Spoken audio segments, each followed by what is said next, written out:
आंदोलन, उन्होंने भारत का विभाजन किया, पाकिस्तान भारत को अलग किया, जम्मू कश्मीर का बेड़ा गर्क किया।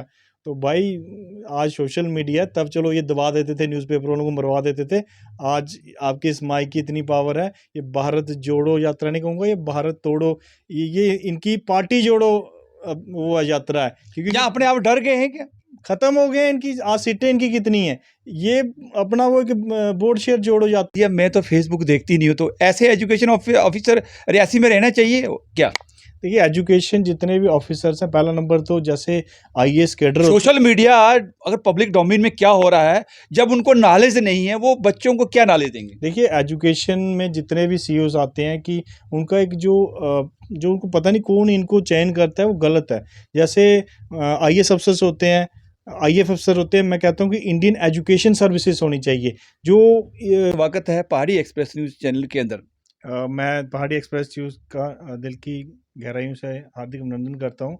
आप इसी तरह हम आम आवाम और लोगों की आवाज़, उस दूर दराज इलाके की जो पहाड़ी एरिया है, आपका नाम भी पहाड़ी न्यूज़ एक्सप्रेस है और पूरे दमखम से आप रखते हो। मैं आपका उर्मिल सिंह जी, सबसे पहला एक सवाल है, ये इकोनॉमी क्या है और रियासी की इकोनॉमिक क्या करोड़पति अरबपति अपनी इम्प्रूव करेंगे या कोई गरीबों के बारे में कुछ आपका न्यू टीम करेगा कुछ? देखिए, इकोनॉमी जिसे अर्थव्यवस्था कहते हैं, और किसी भी देश की जो रीढ़ की हड्डी होती है, वहाँ की इकोनॉमी होती है। इकोनॉमी को हम अगर सामान्य रूप से अगर दर्शाएं तो हम कह सकते हैं कि किसी भी राष्ट्र द्वारा जो वहाँ के लोकल्स लोग, जो लोग होते हैं, उनका जो सोशल स्टेटस और जो वहाँ प्रोडक्शंस वगैरह होती हैं, और जो प्लानिंग के साथ जो एक योजना तैयार की जाती है, और जहाँ पे लोगों अगर रियासी जो हमारा डिस्ट्रिक्ट है, इससे ज़्यादा मेरे ख्याल और किसी जेएंडके में कोई डिस्ट्रिक्ट होगा, मैं नहीं कहता हूँ, लेकिन इसके अंदर बहुत सारा जैसे माइनिंग को लेकर के है, और जैसे हमारे मंदिर माता वैष्णो है, मतलब कि पूरे वर्ल्ड के लोग यहाँ से आते हैं। लेकिन जो हमारी दुर्दशा है, हमारे जो पहाड़ी इलाकों एरिया दूर दराज की, वो वैसी की तैसी ही है। और सिर्फ लोग वहाँ जो हमारे जो लीडर्स है वहाँ, चाहे वो बीजेपी का हो चाहे किसी के लीडर हो, वो सिर्फ वोट चाहिए होता है तभी वो जाते हैं। तो अभी नई टीम आ गई, आप लोग क्या करोगे? देखिए, सबसे पहले तो मुझे पहली बार किसी मीडिया वाले ने तथ्य पे इंटरव्यू लिया। यहाँ जो इंटरव्यू लिया जाता है, मैक्सिमम क्या होता है कि प्रोपोगंडर्स होते हैं या पार्टी विशेष के पर होता है, लेकिन आपने पहली बार जो मेन चीज़ों पे इंटरव्यू होता है, और ये एक बेसिक एक लीडरशिप, एज ए लीडरशिप, ये चीज़ें अगर आपको अपनी इकोनॉमी के बारे में नहीं पता, आपके पास ढेर सारा पैसा होने से आप लीडर नहीं बन सकते हो। जो आप सोचोगे कि मैं बहुत बड़ा अमीर हूँ, मेरे बिना सिस्टम नहीं चलता है। सिस्टम चलाने के लिए आपको नॉलेज का होना बड़ा ज़रूरी। इकोनॉमी, मैं आपको बोल रहा हूँ कि मेन जो हमारे अर्थव्यवस्था है, उसी के तर्ज पे कोई भी देश हो, स्टेट हो, वो आगे बढ़ता है। और रियासी को लेके मैं आपको बताता हूँ कि रियासी की इकोनॉमी टोटली डिपेंड करती है, जो क्योंकि हमारे वहाँ पे इंडस्ट्रियल सेटअप नहीं है। और टूरिज़्म सेक्टर में हर बार बोलता हूँ, इसलिए बोलता हूँ क्योंकि टूरिज़्म ही एक ऐसा माध्यम है जिससे हम वहाँ पे इकोनॉमिक ग्रोथ बढ़ा सकते हैं। हमारे वहाँ पे माता वैष्णो देवी श्राइन बोर्ड है, जो हमारा इकोनॉमी का एक बहुत बड़ा ज़रिया, और हमारे होटल इंडस्ट्रीज ऑलरेडी हैं। लेकिन जो हमारे पीछे इलाके हैं, जैसे फार फ्लंग्स एरिया, वहाँ पे ना तो इंडस्ट्रियल सेटअप है, लेकिन गुंजाइश है। जैसे हाइड्रो इलेक्ट्रिक प्रोजेक्ट्स हैं, मैं आपको बताता हूँ, सलाल जो एनएचपीसी ने बनाया था, वो एक इकोनॉमी को बिल्डअप कर रहा है हमारे देश की। उसी के साथ हमारे पीछे नल्लू ब्रिज है, मोहर के नीचे एरिया है, चसाना के पास, वहाँ पे छोटे-छोटे हाइड्रो इलेक्ट्रिक प्रोजेक्ट बन सकते हैं। आने वाले दिन में हम पूरी कोशिश करेंगे कि कैसे वहाँ पे इंफ्रास्ट्रक्चर तैयार हो, और एक्सपर्ट को लाके, क्योंकि हमने इकोनॉमी को बूस्ट करना है। फिर टूरिज़्म सेक्टर हमने बढ़ाना है, जैसे एडवेंचर स्पोर्ट्स है, जो लोकल टूरिज़्म है, उसमें क्या होता है कि टूरिज़्म एक ऐसा माध्यम है जहाँ पे रेवेन्यू जनरेट होता है। जब रेवेन्यू जनरेट होगा तो ऑटोमेटिकली हमारी अर्थव्यवस्था बढ़ेगी। और मैं कहता हूँ कि रियासी की अर्थव्यवस्था को बढ़ाने के लिए सबसे पहले हमें जो कटरा है उसको रियासी से जोड़ना है, जैसे 4 लाइन टाइप में, क्योंकि जो टूरिस्ट आता है वो बाहर से निकल जाता है। तो हमें कोशिश यही करनी है कि रियासी सिटी से टूरिस्ट जाए, जो हमारा मार्केट है। जब हमारा मार्केट ग्रोथ करेगा तो इकोनॉमी बढ़ेगी। जब हम रमेश जी, ये तो चलो ठीक है, आपने बता दिया। सबसे पहले जो ग्रोथ इकोनॉमी की एक पार्ट ऑफ एजुकेशन होता है। जब पहाड़ी एरिया के अंदर जो स्कूल हैं हमारे, उन स्कूलों की इतनी खस्ता हालत है, इतना खस्ता हालत है कि 13-13, 15-15 साल हो गए काम लगे हुए। जैसे स्कूल एक हमने ठाकरा कोट के स्कूल के हम कुछ दिखाया था, कुछ बड़े बारी हम न्यूज़ में भी दिखाया था, कुछ ऐसी चीज़ें थी, लेकिन उसके लिए हमने 8-9 पहले भी हमने कल परसों न्यूज़ में दिखाया था कि 7-8 वर्जन थे। जो सीईओ ऑफ एजुकेशन की जो रियासी के अंदर है, वो बिल्कुल वर्जन देने के लिए तैयार नहीं है, रेडी नहीं है। और फिर जो स्कूल की जो टीचर साहबान हैं, जो पहाड़ी दूर दराज इलाके में, वो टर्न बाई टर्न जाते हैं। आपकी टीम, जो नई टीम, उस एजुकेशन पहाड़ी एरिया में एजुकेशन की बहुत ज़रूरत है, जो कि बच्चे हमारे, जो कि मैं कहता हूँ, उनको 6th में चल रहे हैं, ABC नहीं आती है। इसके लिए सबसे बड़ा आप लोगों का क्या योगदान होगा? देखिए, एजुकेशन एक बहुत ही मेजर रोल प्ले करती है, और हम भी इस चीज़ को मानते हैं कि रियासी का एजुकेशन सिस्टम ठीक नहीं है। हमने जो बारीकी से मैंने जो मेरा जो एक्सपीरियंस है कि मैं ना किसी टीचर को दोष देता हूँ, ना बच्चों को। हाँ, कहीं न कहीं जो फेल्योर हुए, जो डिपार्टमेंट की तरफ से हुई, क्योंकि हमने ना तो टीचर्स को बुनियादी सहूलियतें दी, जो आज की डेट में हम 5G आ रहा है, लेकिन हमारे वहाँ स्कूलों में तो ब्लैक बोर्ड भी नहीं है, और कहीं लोगों में शत नहीं, और करप्शन इतनी पीक पे थी, उसकी कोई इंक्वायरी नहीं की। जितने वहाँ पे सीईओ वगैरह आए, उन्होंने तो शायद मिलीभगत से ही काम किया लीडरों के साथ। और मैं तो क्लियर कट कहता हूँ, मेरा ग्राउंड का जो अनुभव है, शतें नहीं है स्कूलों में। मिड डे मील का पूरा पैसा खाया गया। स्कूल में आप जाइए, आप ठाकरा कोट ब्लॉक की इतनी बुरी हालत है, ऊपर जाइए, जिज ब्लॉक जाइए, आप पीछे कह रहा हूँ चसाना ब्लॉक के एरिया से देखिए, गुलाबगढ़ के स्कूलों में क्षति नहीं है। मैं एक गोसल स्कूल में गया, आप मानोगे 80 से भी पहले का स्कूल है, वहाँ पे क्षति नहीं है, सिर्फ दीवारें चढ़ाई। कितनी करप्शन की गई। और स्कूल एजुकेशन को आगे बढ़ाने के लिए सबसे पहले तो मैं कहता हूँ कि कहीं ना कहीं ज़रूरत है, इंफ्रास्ट्रक्चर को सुधारने की ज़रूरत है। फिर इंटर स्कूल कॉम्पिटिशन्स होते हैं, जैसे मैं कह रहा हूँ कि मैं केवी स्कूल में पढ़ा था, वहाँ पे हमारे हाउसेज होते थे, और हमारे इंटर स्कूल कॉम्पिटिशन्स होते थे, डिबेट कॉम्पिटिशन्स होते थे, पेंटिंग कंपटीशन होता था। हर एक, मतलब वो जो चीज़ कंपटीशंस होने चाहिए, जैसे धरान का हाईली इंस्टीट्यूट, वहाँ पे टीचर्स को बेसिक फैसिलिटीज़ देंगे, ऐसी बात नहीं है। सबसे काम है कि जहाँ लीडर का काम है कि कोई proposal, comprehensive proposal put up करना अफसर के पास। अफसर साहबान जो सीईओ मैडम जो इस वक्त रियासी में है, उनको मैंने बोला, मैडम आपको मैंने कितनी बार लिंक शेयर किया, तो आपने क्या, उसका एक ही जवाब, 2 टूक में जवाब दे दिया, मैं तो फेसबुक देखती नहीं हूँ। तो ऐसे एजुकेशन ऑफिसर रियासी में रहना चाहिए क्या? देखिए, एजुकेशन जितने भी ऑफिसर्स हैं, पहला नंबर तो जैसे आईएएस कैडर होते सोशल मीडिया अगर पब्लिक डोमेन में क्या हो रहा है, जब उनको नॉलेज नहीं है, वो बच्चों को क्या नॉलेज देंगे? देखिए, एजुकेशन में जितने भी सीईओज आते हैं, कि उनका एक जो उनको पता नहीं कौन इनको चयन करता है, वो गलत है।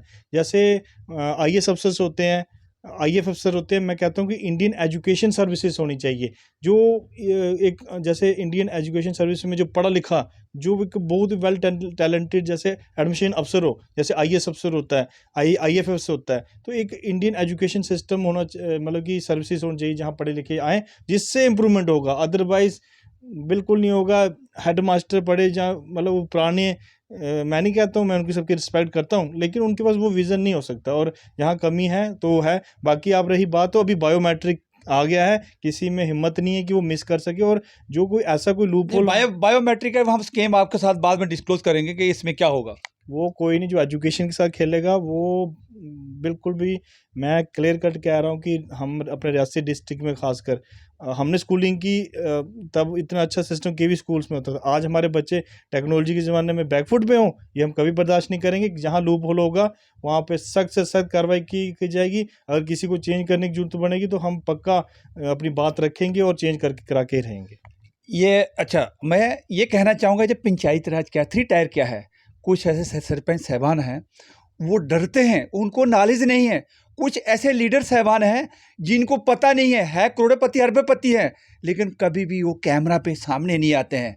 ये पंचायती राज क्या है और 3 टायर क्या है सर? देखिए, आपकी बात बिल्कुल सही है। जब तक आपको नॉलेज नहीं है, तो आप कहीं भी कामयाब नहीं हो सकते। शायद मेरे सरपंच हमारी एक रीढ़ की हड्डी हैं, और पंचायती राज 3 टायर सिस्टम, मैं बताता हूँ आपको कि 73rd अमेंडमेंट में ये जो पंचायती राज इंस्टीट्यूशन बने थे, जिसमें पंचायतों को सशक्त करने के लिए 3 टायर सिस्टम था। जैसे ग्राम पंचायत होगी, फिर ब्लॉक समिति और जिला परिषद। जैसे हमारा ग्राम समिति में, इसमें पंचायत में हमारे सरपंच होते हैं, और ब्लॉक समिति में हमारे ब्लॉक चेयरमैन, और जिला परिषद में हमारे डीडीसी चेयरमैन। लेकिन बहुत से ऐसे लूप्स होल हैं, मैंने देखा कि आधों को यही नहीं पता कि मेरी राइट्स क्या हैं। और जबकि पंचायत में अगर आपको राइट्स का ही नहीं पता तो आप काम ही नहीं करा सकते। पंचायत में एक सरपंच फर्स्ट क्लास मजिस्ट्रेट की पावर रखता है, लेकिन सरपंच को पूछो कि भाई ये इसका डेवलपमेंट नहीं हो रहा है। हमने जैसे एक हमारे साथ पंच सरपंच रियासी में मिला एक दिन, हमारा इधरान का सरपंच, मैं एक्सपोज कर देता हूँ कि भाई ये फिशरी डिपार्टमेंट चल नहीं रहा है, तो वो लोग डर के मारे वहाँ पे एडी फिशर के पास नहीं गए। तो वो इसलिए नहीं गए कि वहाँ पे बोर्ड मेरे खराब हो जाएंगे। क्या ऐसे बोर्ड की बैंक राजनीति होती रहेगी और पंचायती राज चलता रहेगा और थ्री टायर चलता रहेगा? क्या देखिए, पंचायती राज में लॉ एंड रेगुलेशंस आप वो उसको नहीं कर सकते अमेंडमेंट, लेकिन जो पंचायत के अपने रिसोर्सेज हैं, पंचायत अपना रेवेन्यू जनरेट कर सकती है, पंचायत के पास बहुत पावर्स हैं। अगर कोई इस पावर को सही तरीके से यूटिलाइज करेगा, मुझे नहीं लगता कि किसी कॉमन व्यक्ति को या मैं कहता हूँ कि कोई प्रॉब्लम आएगी। हाँ, कहीं ना कहीं हमें ज़रूरत है कि पंचायत राज सिस्टम को इम्प्रूवमेंट देने की, और जिसमें जब तक उसमें एक अच्छे वेल टैलेंटेड लोग नहीं आएंगे तो उसका तो कबाड़ा ही है। जब ये मैं आपको बताता हूँ, सबसे पहले पंचायती राज इंस्टीट्यूशन की जब ये शुरुआत 1959 में, जब राजस्थान में एक नागौर डिस्ट्रिक्ट है, सबसे पहले वहाँ पे पंचायत बनी थी। और ये जो बलवंत राय मेहता कमेटी के अंडर 1957 में ये सभी सिफारिशें लागू की थी, उन्होंने पूरा सिस्टम बनाया था। लेकिन कहीं ना कहीं हमारे लोगों को, खासकर हमारे पब्लिक सर्वेंट को इस चीज़ की नॉलेज नहीं है। और मैं चाहता हूँ मैं तो कहता हूँ सरपंच को तो, जो जितने सरपंच साहबान है, बीडीसी है, डीडीसी तो मैं कहता नहीं, डीडीसी तो बहुत तेज है, लेकिन डीडीसी भी फ्रंट फुट में नहीं आ रहे हैं। कोई किसी भी जितना भी फंड आता है उसको कोई भी पब्लिक को कोई भी समरी वगैरह कोई भी मतलब कुछ भी नहीं दे रहे हैं कि आपको कितना मिला था, क्या दे रहा था। वो पुराने कामों को दोहराए जा रहे हैं। क्या ऐसे चलेगा? क्या नहीं, ऐसा नहीं चलेगा। फिर आपको स्टेट फाइनेंस कमीशन को भी समझने की ज़रूरत है। मैं कह रहा हूँ कि बहुत से ऐसे हैं, क्या कारण है उसे देखा जाएगा। और मैं चाहता हूँ कि अगले जो हमारे अभी जो इलेक्शंस आएंगे वहाँ पे वेल एजुकेटेड बच्चे आगे आएँ, और हमारी भी ये कोशिश रहेगी कि जो पढ़ा लिखा और जिसको ग्राउंड की नॉलेज है, हम पूरी कोशिश करेंगे उसको आगे लाने के लिए। अच्छा, अभी देखो, जो वुमेन पावरमेंट के लिए देखो आप लोग क्या करें। देखो, हमने देखा है हमारे पहाड़ी दूर दराज के जो, खास करके क्योंकि हमारा पहाड़ी चैनल, हम उन्हीं की बातचीत करेंगे, वो उनके साथ बहुत बहुत गलत लड़ाई झगड़ा फसाद, मतलब कि ना जाने क्या क्या। उसके लिए आप लोगों का अभी क्या प्रावधान है? देखिए, वुमेन एम्पावरमेंट, नारी सशक्तिकरण जो हमने अब एम्पावर करना है, हमारे जो देखा जाए कि वुमेन सोशली बहुत पुअर है, और हमारे खासकर जो रूरल एरिया बेल्ट्स में कहते हैं कि नारी को आगे नहीं आने दिया जाता है। बहुत से हमने खुद भी देखा कि वो हम जब उनसे बात, जब बीच में रहेंगे तो सब पता चलता है। तो लेकिन जो माननीय प्रधानमंत्री जी जो सबका साथ सबका विकास का नारा लेके चल रहे हैं, और उन्होंने एम्पावरमेंट करने के लिए बहुत सी, जैसे तेजस्विनी स्कीम है, वहाँ पे उनको लोन्स दिया जा रहा है। फिर उज्ज्वला योजना में सिलेंडर्स दिए जा रहे हैं, और क्या कहते हैं इसको, शादी में पैसे दिए जा रहे हैं। और बहुत सी स्कीमें हैं, जैसे सोशल वेलफेयर में सेल्फ हेल्प ग्रुप्स बने हुए हैं। तो स्कीमें बहुत हैं, लेकिन कहीं ना कहीं ये अवेयरनेस अवेयर नहीं कर पा रहे हैं। और जो कंसर्निंग डिपार्टमेंट है उसकी बहुत बड़ी चूक है। ये कहीं ना कहीं उनको भी मानना पड़ेगा कि हम सिर्फ ये चाय और समोसे खाने के लिए नहीं वो ऑफिसों में बैठे, घर घर जाएं। नहीं, और वो खाने नहीं, जो भी प्रोग्राम होते हैं पंचायत लेवल के, जब पंचायत की मीटिंग होती है, जब कुछ भी पंचायत लेवल का फंक्शन करते हैं, उसमें सिर्फ गवर्नमेंट का ओनली मनी वेस्टेज। एसीडी के पास जाओ, देखो जाकर के उसने कितने करोड़ रुपए के बिल उनके बनाए होंगे और हैं, लेकिन काम अब बोलो देखो तो ग्राउंड में कुछ भी नहीं है। देखिए, मैं इस बारे में कुछ नहीं बोल सकता हूँ। और जो जहाँ कमी होगी, वो मैं आपको एक चीज़ कहना चाहता हूँ कि माननीय जो हमारे स्टेट प्रेसिडेंट रविंद्र रैना जी हैं, और जिनकी अध्यक्षता में हमारी इतनी अच्छी टीमें बनी हैं डिस्ट्रिक्ट लेवल पे, तो हम तो कोई लूप होल नहीं छेड़ेंगे। और हमारे डिस्ट्रिक्ट प्रेसिडेंट, जो मैं हमेशा कहते हैं कि उन्होंने हमें क्लियर कट कहा है कि भाई आपने लोगों के बीच रहना है। हर एक डिपार्टमेंट कंसर्निंग जो भी है, आपने उनके साथ बाकायदा अच्छे तरीके से बात करके बीच का रास्ता ढाना। नहीं, अगर वो करते हैं तो वो ऊपर सब का है रिटर्न, एक हमने सिर्फ यहाँ से लिख के आगे ऊपर संगठन में बेचना। और हमारे जो यशस्वी स्टेट प्रेसिडेंट रविंद्र रैना जी हैं, वो गरीबों के एक मसीहा हैं। और हमें प्राउड फील होता है कि ऐसे महान विभूति के नीचे हम कार्य कर रहे हैं। और किसी भी अधिकारी और किसी ब्यूरोक्रेट्स की मजाल नहीं है कि गरीब आम आदमी का कोई काम वो छोड़ें, या एजुकेशन सेक्टर हो, टूरिज्म सेक्टर हो, स्पोर्ट्स हो, जहाँ लूप होल होगा हम रमेश सिंह जी, आपने कुछ धर्मेंद्र के हिसाब से कुछ ज़्यादा नहीं बोलिए? मैं इतने बैठे चिंता नहीं करना, लोग तो कमेंट देखो लाख लाख गाली देते हैं। कोई गालियां कौन देता है गालियां? जिसमें कुछ क्वालिटी हो ना, उसको लोग बोलते हैं। हम सोशल मीडिया में देखते हैं तो हजार गाली देते क्या हैं। गालियां! और वो आप मुझे तो देशभक्त जिस इंसान ने अपने लिए कुछ सोचा ही नहीं, वो अपनी पेंशन तक दे, अपनी जो उनको पैसा एमएलए फंड से मिलता है वो भी। आपको पता है जब उन्होंने अपना फॉर्म भरा था टोटल 5,000 रुपये संपत्ति उनकी, आज भी मुझे नहीं लगता कि, और वो पैदल मैटाडोर में जाते थे। हमें ऐसे ऐसे हमारे स्टेट प्रेसिडेंट पे नाज है, और मैं तो पर्सनली उनसे बहुत प्रभावित हूँ, और मैं उन्हीं की तरह, जैसे क्या क्या वो लोग क्या कहते हैं, गालियाँ निकालते हैं, वो लोग उन लोगों के उनके लोगों की मानसिकता दर्शाती है जो गाली निकालते हैं। जो देशभक्त इंसान सब कुछ छोड़ के, आप मुझे बताइए एक भी लीडर जो रजौरी में इतना बड़ा नरसंहार हुआ, दूसरी पार्टी का कोई लीडर आया? लेकिन वहाँ रविंद्र रैना जी के रोए। ये कहीं देखा आपने कांग्रेस की यात्रा भारत जोड़ो, रमेश सिंह जी, ये भारत जोड़ो क्या भारत टूटा था क्या बीजेपी इसको तोड़ रही है क्या? देखिए कांग्रेस एंट्री करने वाला है। वो जहां मर्जी एंट्री करें, कोई फर्क नहीं पड़ता है, उनको भारत जोड़ो नहीं है। मैं कह रहा हूं कि उन्होंने कोई कसर ही नहीं छोड़ी। भारत तोड़ो आंदोलन, उन्होंने भारत का विभाजन किया, पाकिस्तान भारत को अलग किया, जम्मू कश्मीर का बेड़ा गर्क किया। तो भाई आज सोशल मीडिया, तब चलो ये दबा देते थे, न्यूज़पेपर वालों को मरवा देते थे। आज आपके इस माइक की इतनी पावर है, ये भारत जोड़ो यात्रा नहीं कहूँगा, ये भारत तोड़ो, ये इनकी पार्टी जोड़ो वो यात्रा है। क्योंकि क्या अपने आप डर गए हैं क्या? खत्म हो गए इनकी, आज सीटें इनकी कितनी हैं, ये अपना वो एक बोर्ड शेयर जोड़ो यात्रा है। भारत तो इन्होंने कहाँ जोड़ना है? भारत जब जोड़ना था तब नहीं जोड़ा इन्होंने 47 में, आज क्या जोड़ेंगे? तब विभाजन कर दिया इन्होंने भारत का। सरदार वल्लभ भाई पटेल जी ने तो बड़ी मुश्किल से भारत को इकट्ठा किया। अब ये उसी तरह उनको खंडाना चाहते हैं कि, तो ये हम कदाचित बर्दाश्त नहीं करेंगे। जिसने जो करना है करो। हमें आज माननीय प्रधानमंत्री जी के पूरा भरोसा है, सबके साथ, सबके विकास के साथ एक हम राष्ट्र, हमारा निर्माण जो हमारा एक स्वर्णिम राष्ट्र है, और इससे भी आगे बढ़ेगा। हम कोशिश करेंगे, हम पीओके भी अपना वापस लेके रहेंगे। एक दिन आपको पीओके लेके दिखाएंगे। ये भारत जोड़ो छोड़ो, जो इन्होंने जो भारत को क्या जोड़ना है, इन्होंने 47 में तोड़ दिया। वो 47 की जो बेवकूफ़ियाँ हमने आज 2000 क्या पता 24 नहीं, हमारे माननीय प्रधानमंत्री जी की नकल कर दी, दाढ़ी रख दिया इतना बड़ा, दाढ़ी रख करके क्या लोग जुड़ जाएंगे क्या? देखिए मैं कह रहा हूँ, मैं किसी पे क्या टिप्पणी करूँ? मुझे तो टिप्पणी देखो ना, अभी हमारे जो लोग लीडर साहबान है, ये शब्द नहीं बोला, मैंने कभी नहीं सुना आज तक। एक्चुअली रियलिटी मैंने नहीं सुना किसी बीजेपी। अपोजिशन स्ट्रांग होती है, अपोजिशन बोलना चाहिए भाई। नाम तो डीएनए जो है वो देखिए किसका है, और नाम देखिए किसका है। और ये हिंदू, इनको पूछिए डीएनए देखिए ना क्या होता है, कांग्रेस का पूरी परिवार से देखिए आप, लेकिन नाम देखिए कौन कौन से नाम है। कभी इस चीज़ के बारे में बोलता नहीं बीजेपी, क्यों? देखिए कांग्रेस परिवारवाद की पार्टी है, और आज हमें देखो, एक बीजेपी ऐसी पार्टी है जहां हम जैसे आम लोगों को जनरल सेक्रेटरी तक की पोस्टें मिली बीजेपी में।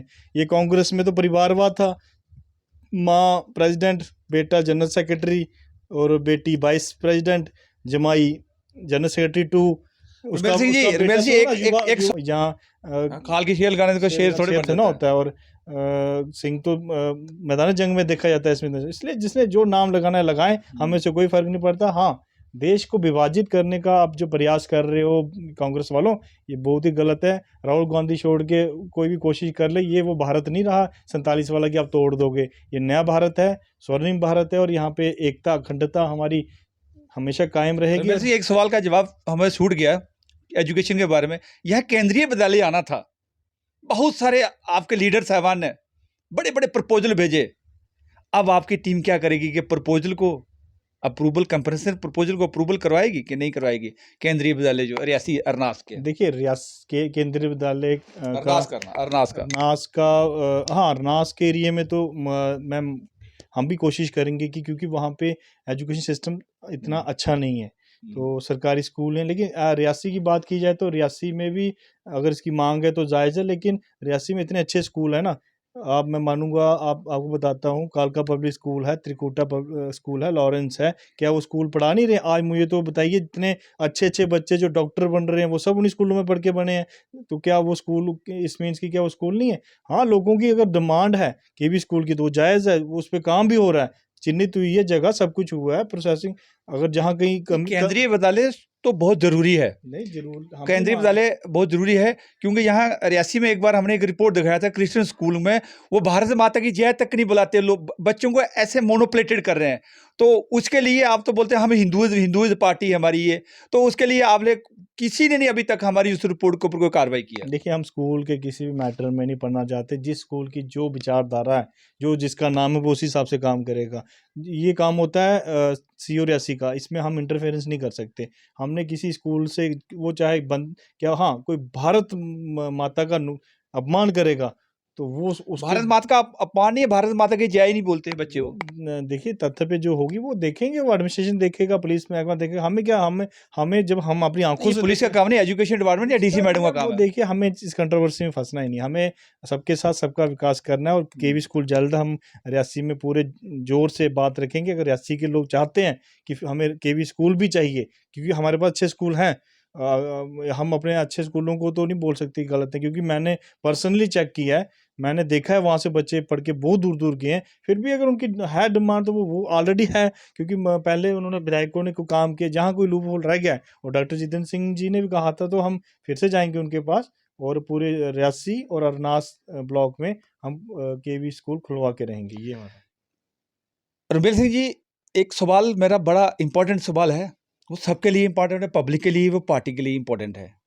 यहाँ जो इस वक्त जो मुकेरी लाल के सपने देखे जा रहे हैं टिकट के लिए, कि क्या ये टिकट आम आदमी पार्टी की तरह रोड वाले को दी जाएगी या करोड़पति वाले को दी जाएगी? देखिए संगठन, ये तो आप बोलोगे ये संगठन फैसला करेगा, ये करेगा, लेकिन आपने आवाज सुनी, पब्लिक की आवाज सुनी रियासी के अंदर कि बहुत बहुत मार ताड़ चली। जो हमें हमारे सोर्सेज कह रहे हैं कि लेकिन कम से कम 8 से 10 ग्रुप हैं बीजेपी के रियासी के अंदर, वो सिर्फ यही देख रहे हैं कि जिस दिन टिकट किसको मिलती है, तो कहीं ऐसा ना हो टिकट मतलब कि अनएक्सपेक्टेड किसी को और को मिल जाए और बाद में वहां पे पूरा तोड़ फोड़ या सीटें चली जाए सारी। देखिए संगठन तय करता है कि टिकट की, वहाँ पे कमेटी होती है। और मैं आपको बताना चाहता हूँ कि सब जोर लगाते हैं शुरू में। सब देखिए, सबका अपना राइट है, वो हर एक दावेदार है। लेकिन जब कमेटी फैसला करती है और एक नाम जो आता है, फिर वो सब मिलके संगठन में काम करते हैं। जो संगठन का मेन जो मूल मंत्र है, जो संगठन को जो नहीं समझ सका आज तक, वो अगर ऐसी बातें करता होगा, क्योंकि अनजान लोग अनजानी बातें करेंगे। जो समझदार होगा तो वो टिकट का तो नाम नहीं लेगा। ऐसी कोई र्यूमर्स अगर रियासी में फैल रहा है, तो हम पार्टी हाईकमान में भी इस बात को बताएंगे कि यहाँ पे कुछ लोग गलत तरीके से पहले टिकटें अनाउंस करके बैठे हैं। संगठन में अगर ऐसा कोई इनडिसिप्लिन काम होगा तो उस पर सख्त कार्रवाई की जाएगी। रमेश जी, एक लास्ट में अंत में एक सवाल रहेगा हमारा। आपके कुछ एक लीडर साहबान हैं और जो करोड़पति हैं, ये पब्लिक का ब्लेम है, ये मेरा नहीं है, पब्लिक का ब्लेम है।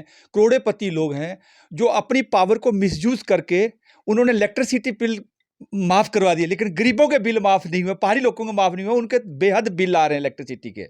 उसके लिए आपकी टीम क्या करेगी? ये देखिए, जो इलेक्ट्रिसिटी बिल जो हाल ही गवर्नमेंट ने भी अनाउंस किया है कि आप इंस्टॉलमेंट में दीजिए। मुझे नहीं लगता किसी को अगर प्रॉब्लम है, अगर आपने नहीं, आपके लीडर साहबान माफ करवा रहे हैं, कोई वो सब्सिडी ले रहे हैं, तो बाकी गरीबों को क्यों नहीं? ऐसा कुछ नहीं है। अगर कोई ऐसी कोई बात होगी तो मैं तो आपके चैनल के माध्यम से क्लियर कट बिजली डिपार्टमेंट्स को भी कहना चाहता हूँ कि अगर ऐसा कोई है, कोई तो पहला नंबर तो कोई करता नहीं, पारदर्शिता होती है। ऐसे कोई मजाक थोड़ा है कि बिल माफ हो जाएगा।